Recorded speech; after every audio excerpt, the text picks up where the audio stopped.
Hi, everybody. I'm Marcus, and this is the Catholic Youth Minister.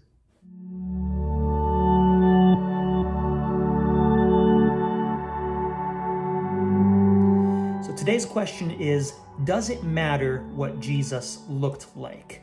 So the reason I want to ask this question is because I saw in the news that somebody was calling for the removal of statues and stained glass windows, images of Jesus depicted as a white European, because of the way that idea of Jesus has been used in the history of this country. And I want to hear that critique. I want to honor that critique. I want to consider that critique and what it means for us in the way we see Jesus. So that's why I'm asking the question, does it matter what Jesus looked like? And I'm just going to go ahead and give you the answer. The answer is yes. Yes, it matters what Jesus looked like. It matters a great deal. Now, I can imagine that some of you might object to that. Some of you might say, well, no, it doesn't matter what Jesus looked like. It doesn't matter what race he was, what nationality he was, because his sacrifice would be efficacious either way. No matter what Jesus looked like, he still would have had the power to save us from our sins. And on that, you're absolutely right. Right? Jesus could have been blonde hair, blue eyes, and still save us from our sins. Jesus could have been totally black with brown eyes, still save us from our sins. So in that sense, it doesn't matter. But what Jesus looks like matters because we have made it matter. It matters because we have made it matter. And because of the history of our country, we can no longer say that it doesn't matter what Jesus looked like. We don't have that luxury anymore. So I guess we should ask, what did Jesus actually look like? Well, really, as far as a definitive answer, we don't know. That's not something that the Bible is interested in telling us. That's not something that the early Christians wrote about to tell us exactly what Jesus looked like. But if we use some examples now of historical analysis and what people likely looked like in that region of the world in that time, then Jesus probably looked similar to Middle Eastern people today, probably darker skinned, certainly not long blonde hair, probably more kinky hair, likely a beard, maybe a beard like mine. I don't know, but he certainly wasn't white. Like, he wasn't blonde hair, blue-eyed white. So why do a lot of us picture Jesus that way? Well, as Christianity spread around the world and became rooted in different cultures, those different cultures would depict Jesus looking like them. So if you would go to a church in Japan or something, you might see depictions of Jesus looking Japanese. Or if you go to a country in Africa, if you go to Rwanda or something, you might see pictures of Jesus looking like a Rwandan, and that's all across the world. And I think that's a beautiful thing. I think it's wonderful that we have all these different depictions of Jesus looking like the local people. Why? Because of what that communicates theologically. It communicates that Jesus is truly a brother to us all, that Jesus didn't just come for one people group, that Jesus came for all of us. It communicates, I think, really well the meaning of the Incarnation, that God is with us, that God is one of us. So I think it's great that we have all these different images of who Jesus is, but these images have always been intended to be theological images, not portraits.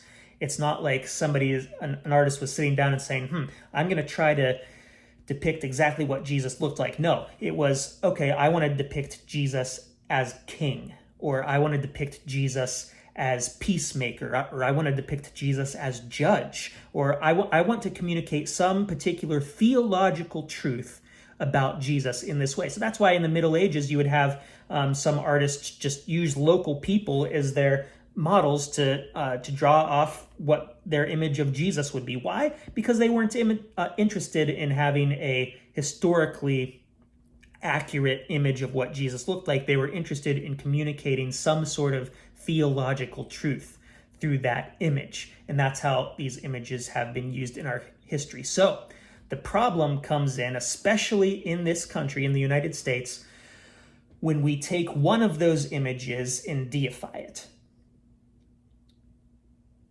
What I mean by that is when we take, for example, as we have, the image of a white Jesus, whether it's blonde hair, blue eyes, or just a very white Jesus with brown hair and brown eyes, and say that is what Jesus looks like. And because of that, the closer you look to that, the more likely it is that you are able to be holy. The more likely it is that you are Christ-like, right? And that may seem ridiculous to some of us. I hope it seems ridiculous to all of us, but that's the way it has been used in this country. I mean, think of the Ku Klux Klan, a group that absurdly considers itself to be a Christian group, where you had to be white, you had to be American, you had to be Protestant.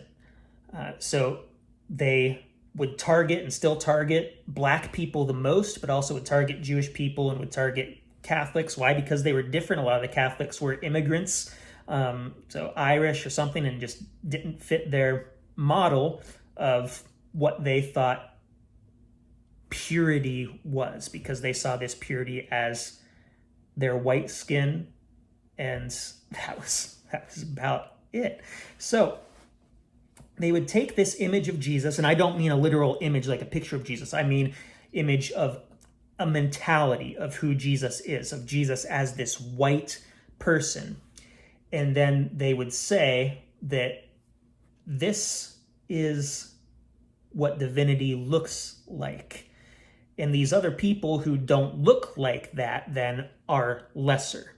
So they would say, if you are white, you look like Jesus, then that means you are above those people who do not look like that. There were people during that time who said that blackness was a cause of a curse that God brought on Cain, and anyone who was descended from Cain now has this curse upon them to have black skin. There were some people who even said that if black people converted and became holy, though it would be so much harder for them to do than white people, that their skin would actually start to become white.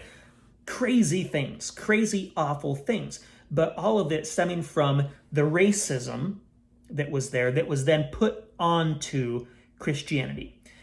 And when that happened, they took this image of a white Jesus, the one that many of us know, and used that as their rationale for saying that white people are superior to black people.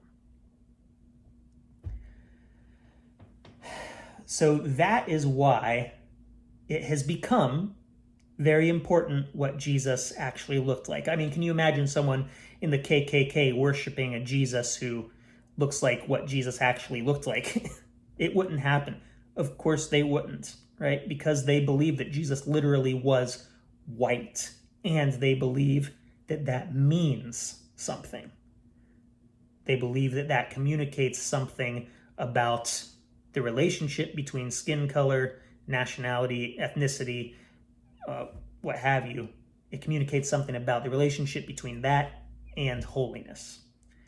And that is something that we have to reject 100%. That is something we have to condemn. That is something that is completely, inherently against the gospel. So I guess if you come across somebody who believes that Jesus was white, like a white European, ask them if they would still worship Jesus if he were black. You know, it can't hurt to ask.